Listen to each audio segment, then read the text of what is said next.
1, verses 22. When men began to multiply on the earth, on the face of the land, and daughters were born to them, the sons of God saw that the daughters of men were fair, and they took wives of all they desired and chose.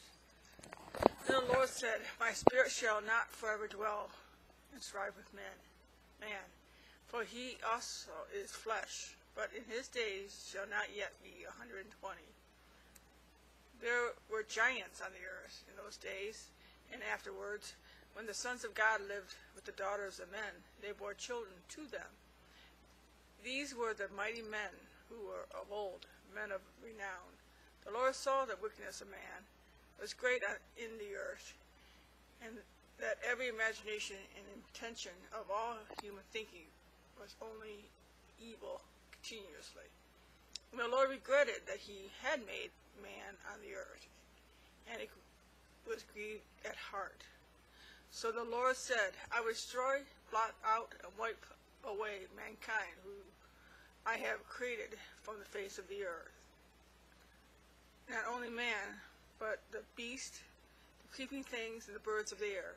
For it grieved me makes me regretful that I made them. But Noah found grace, favor in the eyes of the Lord. This is the history of the generations of Noah. Noah was just and righteous, blameless in his evil generation. Noah walked in habitually fellowship with God. And Noah became the father of 3 sons, Shem, Ham, and Japheth.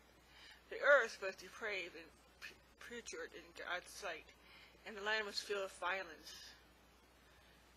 And God looked upon the world, saw degenerated, debased, and vicious it was. For all humanity had corrupted their way upon the earth, lost their true direction. And God said to Noah, I intend to make an end to all flesh, for through men the land is filled with violence. Behold, I will destroy them and the land. God make yourself an ark of gopher wood. God said to Noah, I intend to make an end to all flesh, for through the men of this land is filled with violence. Behold, I will destroy them in the land. Make yourself an ark of gopher wood, of cypress wood. Make in it rooms, stalls, pens, and coops, nets, and cages, and compartments, and cover inside and out with pitch. And this is the way you want to make it. The length of the ark should be 300 cubits, in breadth 500 cubits, in height 30 cubits. You shall make a roof or window for the ark. Finish it to a cubit. Above the door of the ark you shall put in the side of it. You shall make it with the lower, second, third stories. For behold, even I will bring a flood of waters upon the earth to destroy, making putrid all flesh upon the earth, under the heavens, in which are the breath and spirit of life. Everything that is on the land shall die. And I will establish my covenant, promise, pledge with you.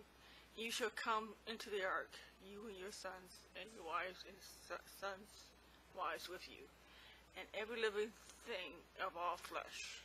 You shall bring 2 of every sort into the ark, to keep them alive with you. They shall be male and female. Of fowls and birds according to their kind, a beast according to their kind, and every creeping thing according to its kind. 2 of every sort will come in with you, that they shall be kept alive. Also take with every sort of food that is eaten. You shall collect and store it up, and it shall serve as food for you and them. Noah did this. He did it all that God commanded.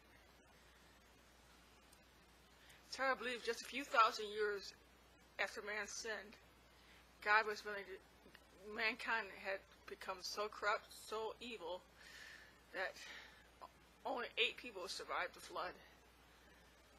But God is so merciful and He loves us. He's slow to anger. I just want to say that God loves us so much that He's willing to die for us. Are we willing to live for Him?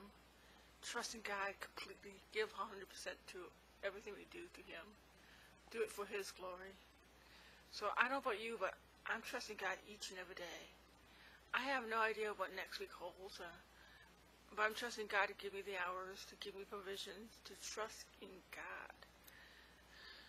Oh, Lord, I just want this country to come back to His ways of doing things. We have gone so much away from biblical truth. It's ridiculous. We need Jesus each and every day. I don't know about you, but I can't live without Him.